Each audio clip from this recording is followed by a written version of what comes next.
Hey students, welcome back. Today we are going to get into chapter 23 of the textbook and we're going to be covering the Cold War. Let's take a look at the key terms for today. I'm going to be focusing on kind of defining what the Cold War is, what it was about, how it impacts the rest of the world, and we're going to talk about the Cold War proxy wars, and we're going to give an example of a Cold War proxy war in this lecture, which is the Korean War.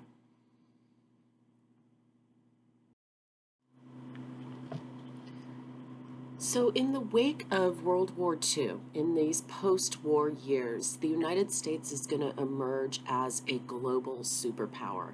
And a lot of that has to do with the organizations that are created after World War II. So a really good example of that, of course, is the United Nations. This is an international diplomatic body formed in October of 1945. 50 countries get together, meet in San Francisco to create this charter for this international organization.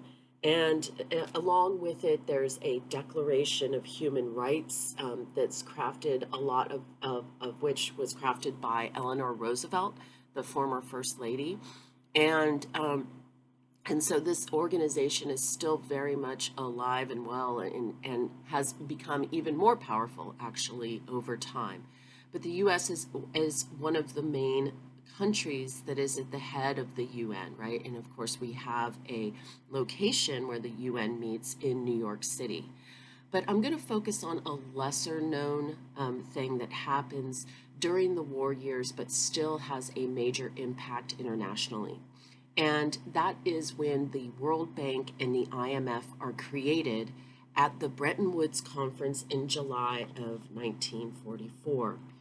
So in July of 1944 in New Hampshire and Bretton Woods, there were 730 delegates that got together from 44 allied nations. And they decided that they were going to make these international banking systems, beginning with the World Bank. And the whole idea behind it is that it was to promote not only, peaceful commerce and trade and stuff like that, but it was also to promote the development of developing nations, right? So if you're a developing nation, let's say in Africa or parts of Asia, you're impoverished. The World Bank will go into these developing nations and they will oftentimes give loans to these nations to help them build up infrastructure, business, etc. However, these organizations remain controversial even to today because a lot of countries are getting in debt to the World Bank. The World Bank sometimes charges really high interest rates to these countries to get these development loans. But then also they do these loans sometimes in exchange for allowing Western corporations to go in and do projects there. So, big oil companies, for example, might get a contract to go and drill for oil in these developing parts of the world. And of course, that puts a strain on their environment. And so it is a controversial organization, both the IMF and the IMF, which stands for International Monetary Fund, and the World Bank. But they're headquartered in Washington, D.C. So even though technically they seem like an international organization, and they are, but their headquarters is in Washington, D.C., which gives the United States really a lot of power over what happens with these international banking corporations. So if you click on this YouTube link, I really encourage you to do this because it will give you more of a definition of what the World Bank is. And it will talk about, I think it's a very good analysis of the World Bank and its impact on the world. Like I said, it is a controversial organization. So it's not that everybody, believes that this is a good thing. But it's really important to understanding the United States' place amongst international, economic affairs moving forward after World War II.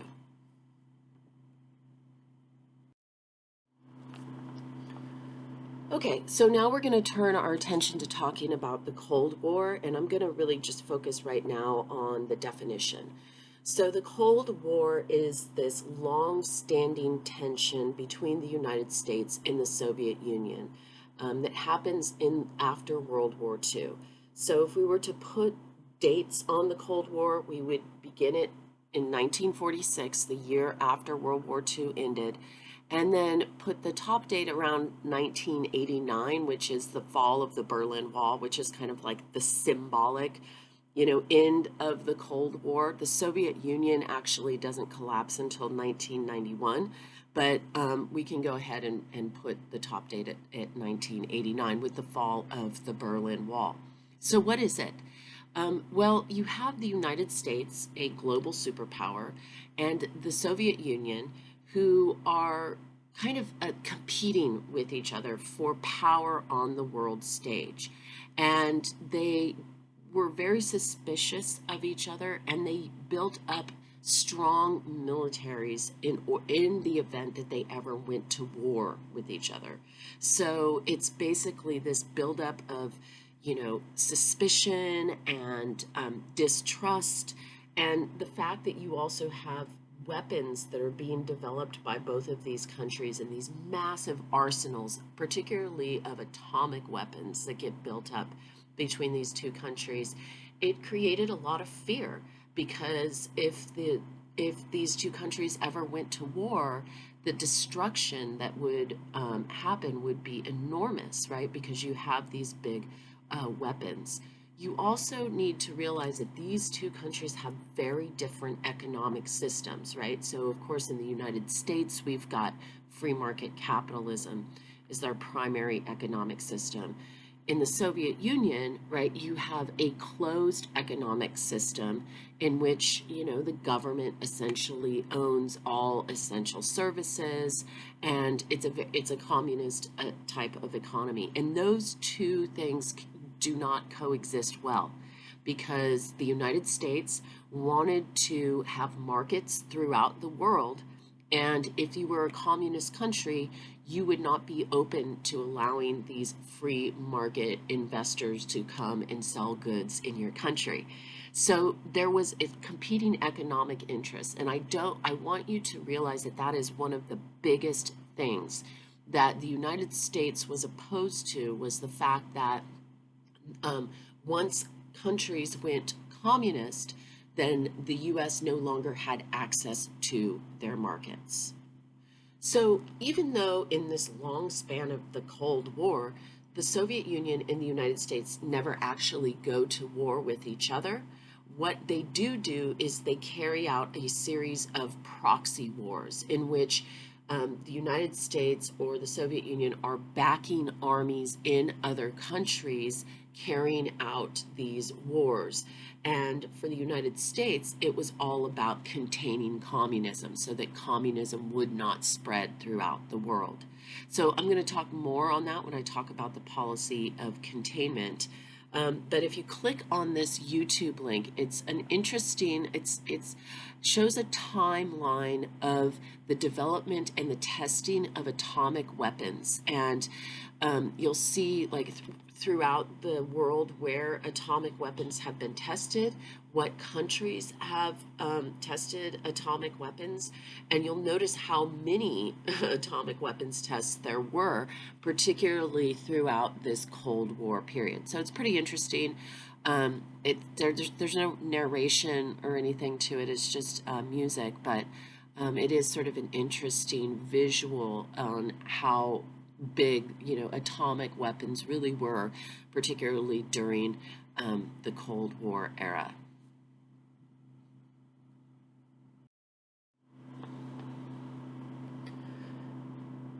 So if the fall of the Berlin Wall is the symbolic end to the Cold War, then certainly this speech given by Winston Churchill in March of 1946 could be seen as the symbolic beginning of the Cold War. And this, of course, is his famous Iron Curtain speech, in which he travels to Fulton, Missouri, where he gives this very long speech. It becomes famous. It's called the Iron Curtain speech. And he denounces the Soviet Union in this speech as suppressing the will of the popular will in Eastern and Central Europe. And he famously declares that an iron curtain had descended across the continent, splitting off Eastern European Soviet bloc countries from their Western European counterparts.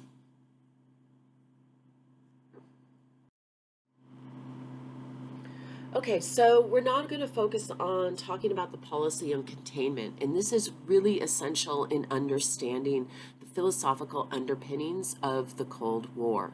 So the United States and the government of the United States decides to embrace this policy of containment. And the idea of containment actually originates from a long telegram that will eventually be converted into an article that will be published in a foreign affairs journal in 1947. Now, the long telegram was a telegram that was sent by an American diplomat living in Moscow by the name of George Kennan.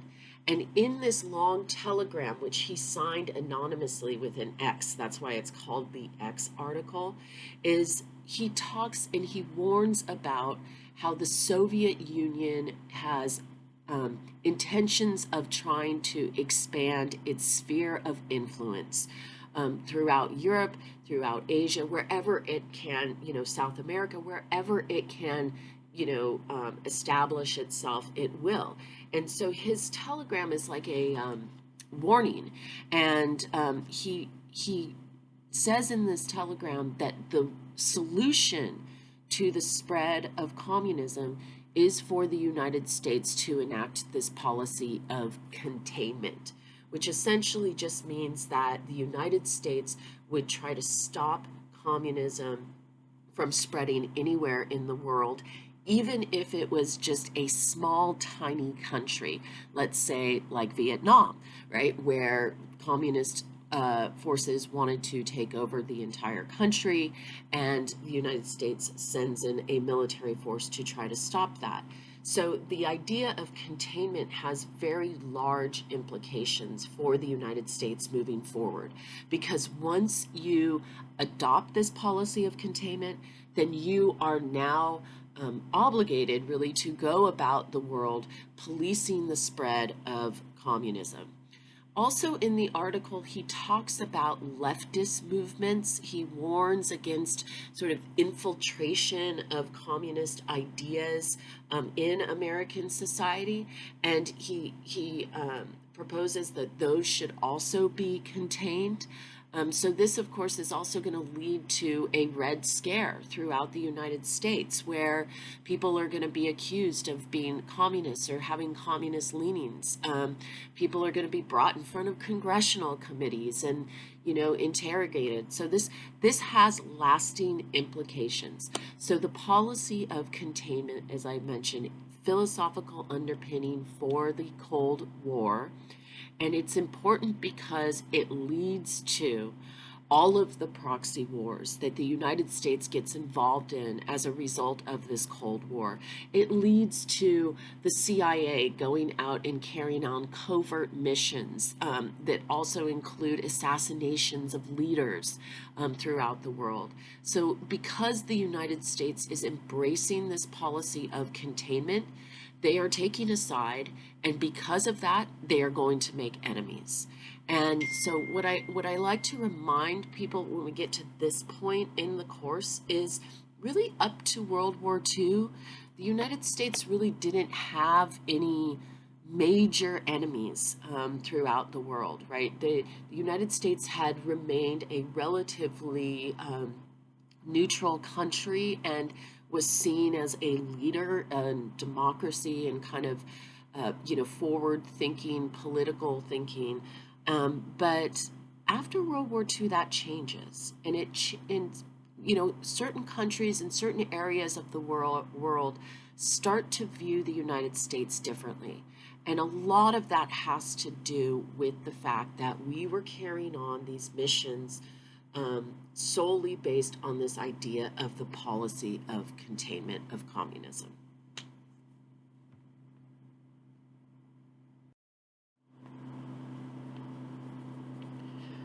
Okay, another thing that's happening in 1947 is the passage of the National Security Act by Congress. And this is an act that is going to create some of the major federal agencies. And these agencies are meant to be able to carry out this policy of containment during this time of the Cold War. So, what does the National Security Act do? Number one, it creates the Department of Defense. So prior to 1947, the United States military was divided into two departments, the War and Navy departments, and they oftentimes did not communicate with each other very effectively. So the Department of Defense is created in order to oversee the entire military, right? So that there is some kind of central agency in the event that there is another global war, right? World War III, maybe perhaps with the Soviet Union, which is what they were thinking, right? That there would be one central agency for defense. Number two, the National Security Act creates the National Security Council. The National Security Council is a group of people who advise the president on matters of national security. They have regular briefings where intelligence officials and various experts in foreign affairs, they get together and they brief the president so that the president is up to date on what is happening around the world and so that the president can make informed decisions. So the National Security Council, which is still around today, advising the president, and it changes depending upon who the president is a very important and powerful group of people because they do have the president's ear and they can be very influential. Number three, the National Security Act creates the Central Intelligence Agency, the CIA. So prior to 1947, we did not have a Central Intelligence Agency. We had the FBI, but that was mostly the FBI focuses, and still to this day focuses on domestic crime, right? Crime that happens within the United States.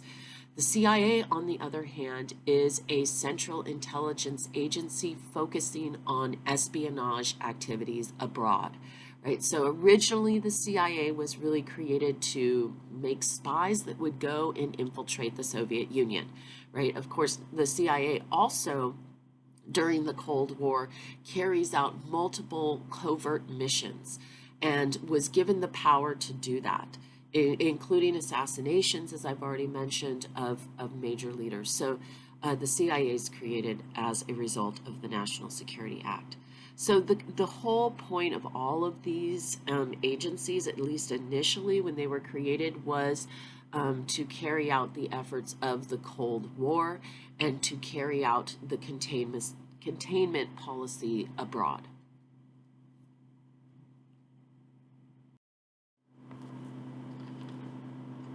So by 1949, the threat from communism, or at least the perceived threat of communism, was growing stronger. And the United States joins the North Atlantic Treaty Organization, also known as NATO. In fact, it was created in 1949 as a collective defense against Soviet aggression. So this is an alliance pact. Initially, there were 12 original members of NATO. You don't have to know this, but I'm going to list them off. The United States, the UK, Canada, France, Denmark, Iceland, Italy, Norway, Portugal, Belgium, Netherlands, and Luxembourg. So basically, Western European countries, Canada, and the United States were the original members. And so there were 12 original members. There's now 28 nations that are part of NATO. So we still have NATO. NATO is still an alliance organization, and the United States is still a part of that alliance organization. But it was created in 1949 in an effort to try to curb Soviet aggression. The other thing that's happening is China becomes communist in 1949. So the United States had been trying to prop up the nationalist Chinese government under Chiang Kai-shek. and they were doing the nationalist government was very incompetent in dealing with a lot of the issues happening in China in the wake of the Second World War, because the Chinese had been at war since the 1930s, right? They were invaded by Japan. And so there was chaos in China. And basically, once the Japanese left after in 1945, once the Japanese left China, then there's a civil war that ensues. And this civil war is between the nationalist government under Chiang Kai-shek and the communist government under Mao Zedong. And they fight for several years until 1949, when Mao Zedong will be victorious. The Communist Party will win this civil war, and the nationalist Chinese government is forced to exile over to the island of Taiwan. So they go into exile, and Mao Zedong declares the People's Republic of China. So this is a big deal for the United States, because obviously the United States has this policy of containment, and now you've got the Soviet Union, right, which is a big country, and now you've also got China, which is also a big country, going communist. When the People's Republic of China is created, Mao will sign a national defense treaty with the Soviet Union. So again, there's this growing communist threat, or at least a perceived one, that is really getting much larger by the time we get to 1949. And then also in 1949, the Soviets will they will successfully detonate their first atomic weapon. And that happens in September of 1949. And this will end the United States nuclear monopoly. So up to that point in time, the United States was the only one with an atomic weapon. After 1949, the Soviets will also have atomic weapons, which of course raises the stakes considerably when you're talking about the potential of going to war, right? So all of these things, the tensions are really starting to heat up on the cusp of the 1950s.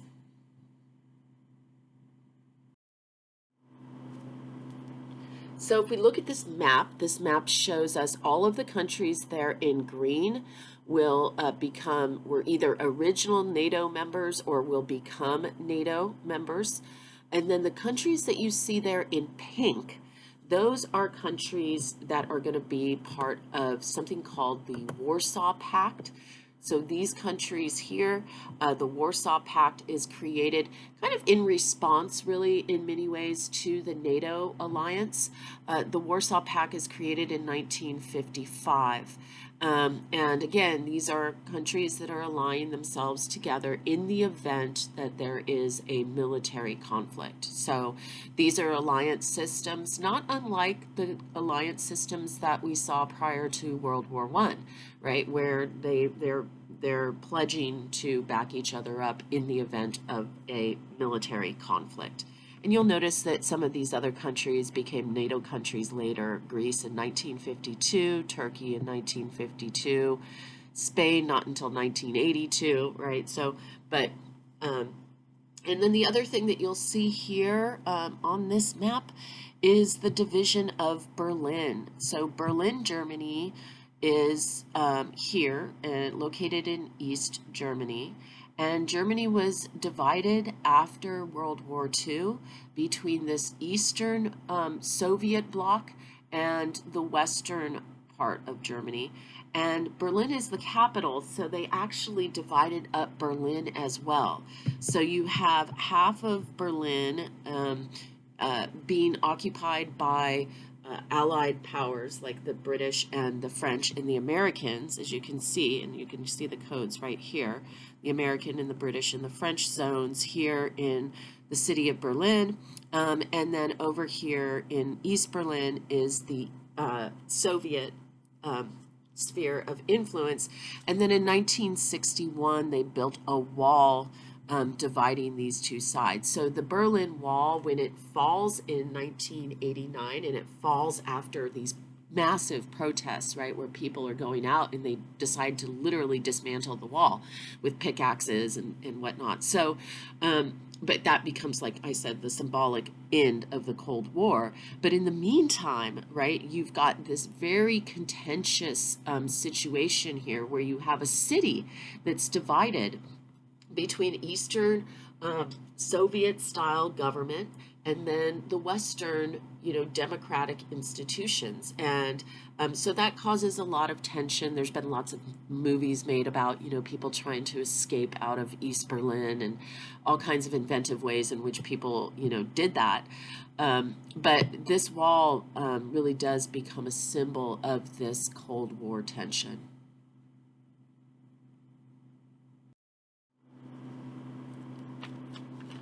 Okay, so now I'm going to define a Cold War proxy war. And you really need to know what this is, the definition of this, and its importance, okay? So a proxy war is a war that a state gets involved in. And sometimes it gets involved by, it never sends troops, but it might send money, it might send arms. But in other times, it does send troops. So, but it's not a conflict in which your country is immediately involved in. Okay, and so the United States gets involved in a lot of these proxy conflicts during this Cold War period. And they're doing this in an effort to contain the spread of communism, right? So anywhere where they see that there is a potential for a communist government to get installed, they will send these, proxy agents to go and try to stop that.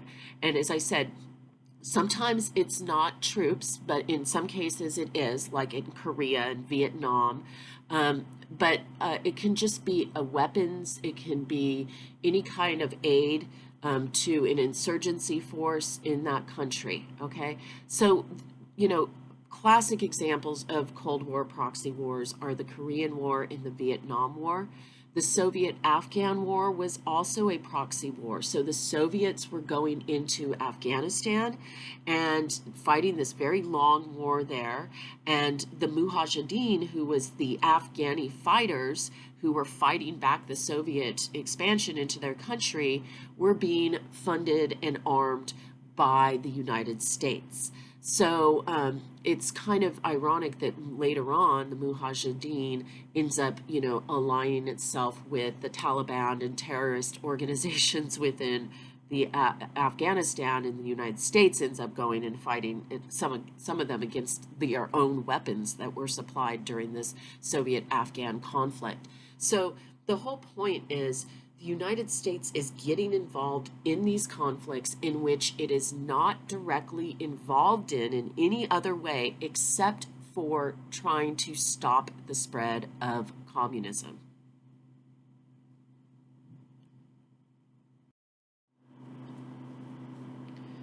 Okay, so I'm going to now focus on the Korean War. And the Korean War takes place in Korea after World War II. Sometimes it's called the Forgotten War because a lot of people forget that we fought this war immediately following World War II, pretty much. And it took a heavy toll. A lot of U.S. Military personnel will lose their lives in this conflict. So this is a link. Again, I always recommend that you click on the links because it will give you a little bit extra information.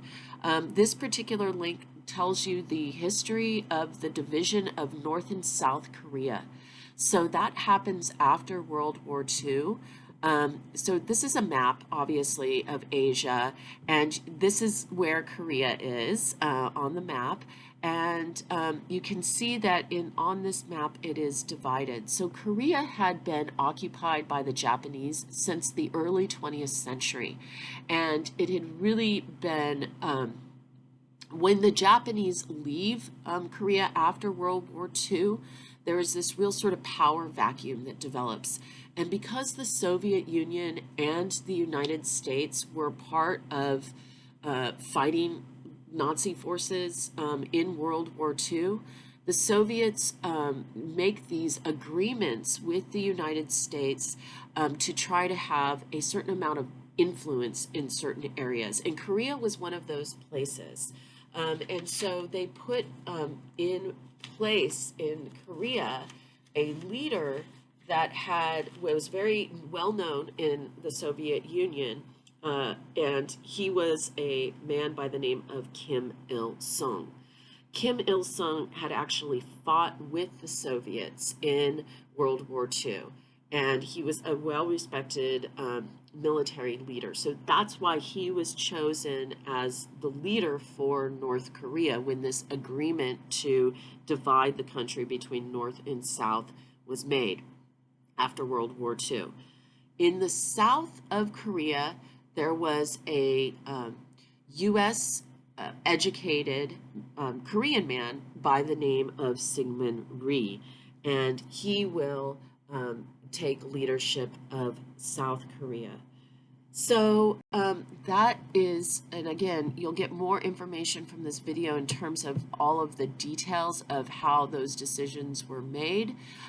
So I recommend clicking on that. But let's talk about the war now. So what happens? How does the war begin? So the war begins in 1950, and it begins with the invasion of North Korea into the South. Kim Il-sung is becoming very impatient. The North Koreans wanted to unite the country. In fact, the division between the country was really originally meant to be a temporary one. And the idea was that the North and South would eventually unite based on what type of government the people wanted, right? And that becomes very contentious between these two sides because both leaders on both sides, Syngman Rhee in the South and Kim Il-sung in the North, they both insist that their form of government is what the Korean people want. So, based on this belief that Kim Il-sung held, he decides to carry out this invasion. So, when this happens, Syngman Rhee will ask the U.S. for help. But the U.S. does not want to enter another military conflict unilaterally. It doesn't want to do it on its own. So it goes to the UN Security Council. So the UN Security Council is a council that gets together to determine whether or not to carry out NATO military conflicts, okay? And it's still around today. It's still an institution that's alive and well. And on the Security Council, there are what are called the Big Five. The Big Five. They are the 5 main countries that make a decision as to whether or not NATO will take military action. So remember, NATO, North Atlantic Treaty Organization. It was created in 1949, and so it was a relatively new institution at this point. And so there are these Big 5 countries. The Big 5 are the United States, England, France, China, and Russia, okay, or the Soviet Union. They're all part of that UN Security Council, and they are supposed to have a unanimous vote. It has to be unanimous in order to carry out military action. However, when the UN Security Council gets together in 1950 to decide whether or not to take a NATO action in Korea, the vote is cast without the Soviets being present. The Russians were not there. When I say Soviet and Russia, it's the same thing. It says Russia on the slide, but Soviet Union, that's the bigger country, right? Russia was a smaller area within the Soviet Union. But anyway, it's also where their capital is. But so this Security Council vote is had as to whether or not to carry out a military action, but the Soviets are not present. So, and the reason why they're not present is because the UN Security Council is not allowing the People's Republic of China to vote. Instead, they are allowing the exiled nationalist government to represent China. So, in protest against that, the Soviets were boycotting the UN Security Council. So, when they get together to vote, it's a unanimous vote, but it's a unanimous vote between the US, England, France, and then the nationalist Chinese government that's exiled in Taiwan. So anyway, they vote and it's unanimous that yes, indeed, we're going to carry out a NATO action against the aggression of Kim Il-sung in Korea. Now, even though it is technically a NATO war, the Korean War, the United States will supply 88% of the troop force. Okay, so there will be heavy losses for the U.S. You'll also notice in this photograph here, this is going to be the first war with an integrated military, a racially integrated military. President Truman, who becomes president after, of course, FDR dies in office. Truman becomes president, and he issues in 1948 an executive order. It's Executive Order 9981, and it basically says that the United States military from here forward will be an integrated military. There will be no segregated units. And it also makes it illegal to make any kind of racist remark while you're in service. And so it really was meant to respect minority troop forces who, of course, had fought in every American war going all the way back to the Revolutionary War. So this was a real acknowledgement of the military service of minorities in the United States. So Korean War begins with the invasion of the South by the North.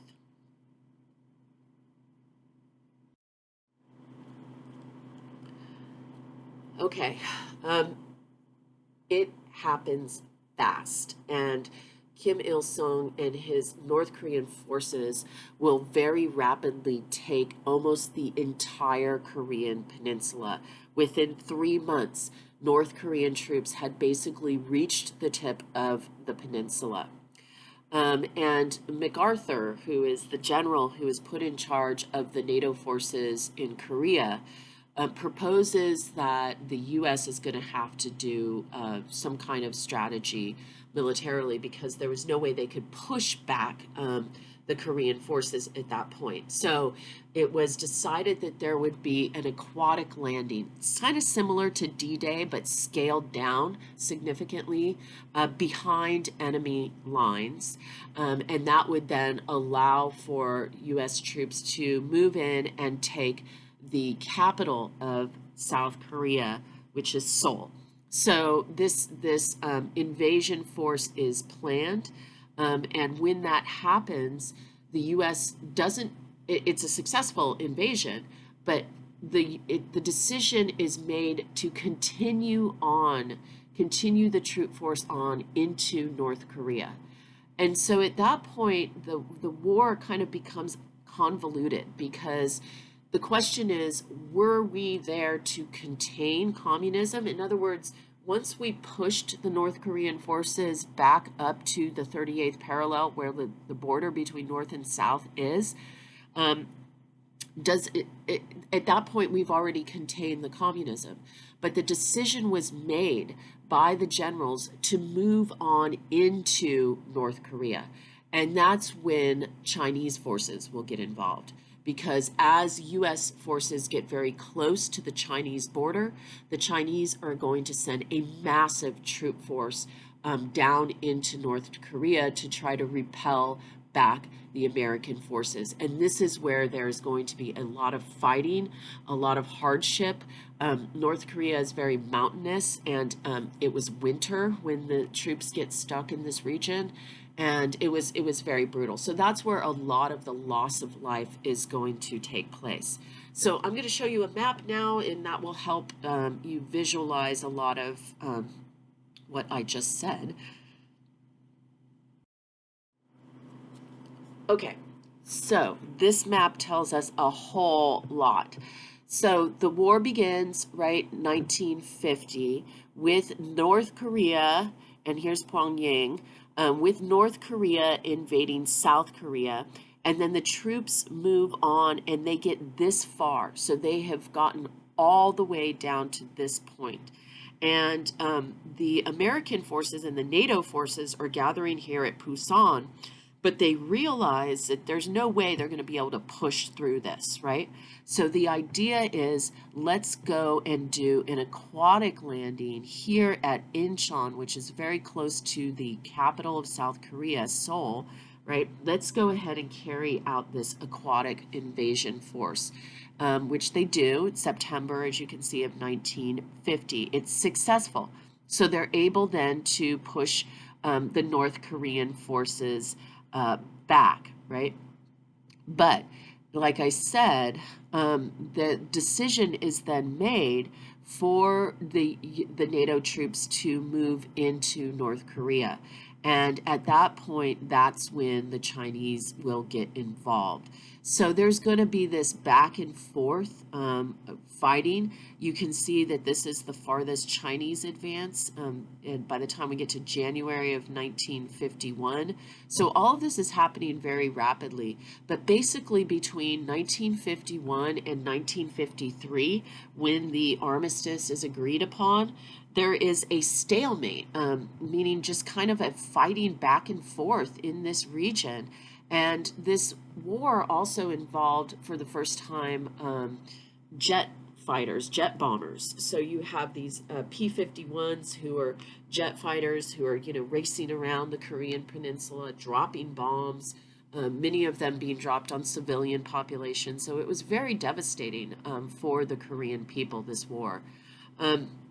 So if you click on this, this is actually kind of an interesting link. It's a newsreel, an old newsreel, where you have Truman, and he's talking and he's explaining the reason why he had to relieve MacArthur of duty. So General MacArthur, when the Chinese decide to carry out their invasion up here in North Korea, MacArthur says to Truman, we should go on bombing missions over into China. And he wanted to do that. He even proposed at one point to drop atomic weapons on China.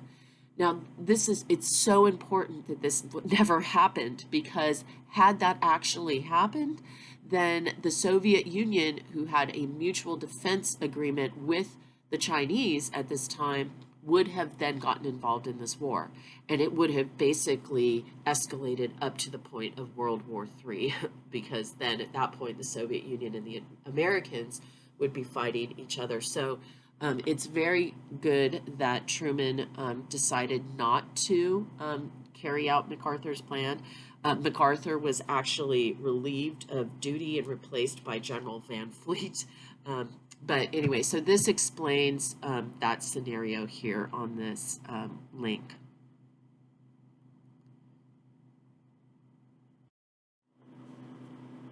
So as I mentioned, bombings were a huge part of this war, led to lots of devastation, civilian casualties. Again, there's an approximation here, but we estimate somewhere hundreds of thousands of both North and South Korean civilians lose their lives as a result of this war.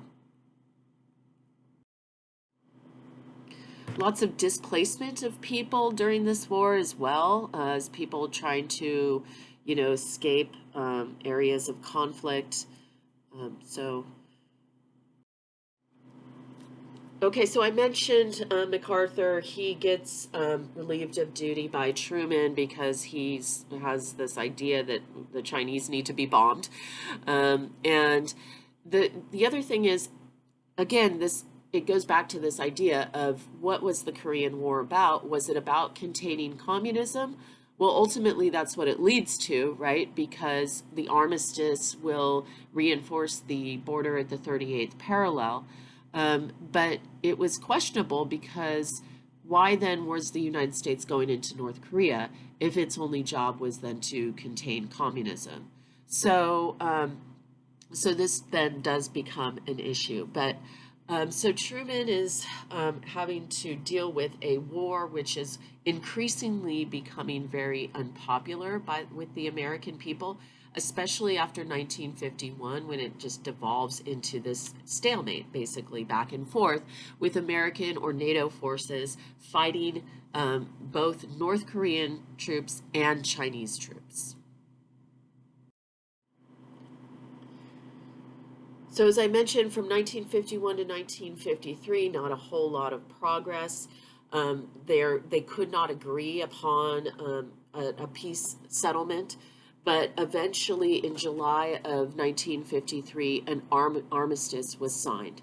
Now, an armistice is a very particular kind of thing. It is not a final end to a conflict.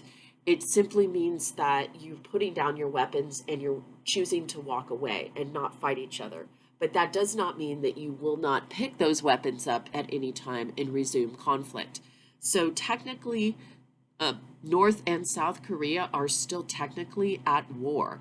And that's why they carry out regular military exercises and everything, because they could at any time pick up those weapons and go to war again. So there has never been a peace treaty signed as a result of this conflict. So that's the reason why that area of the world is such a, tinderbox, because you just never know what's going to happen when it comes to whether or not the Koreans will decide to fight each other again. So the 38th parallel is where the demilitarized zone, also known as the DMZ, basically the border between North and South Korea, is agreed to stay. And again, this is one of the most heavily guarded and patrol borders in the world to this day.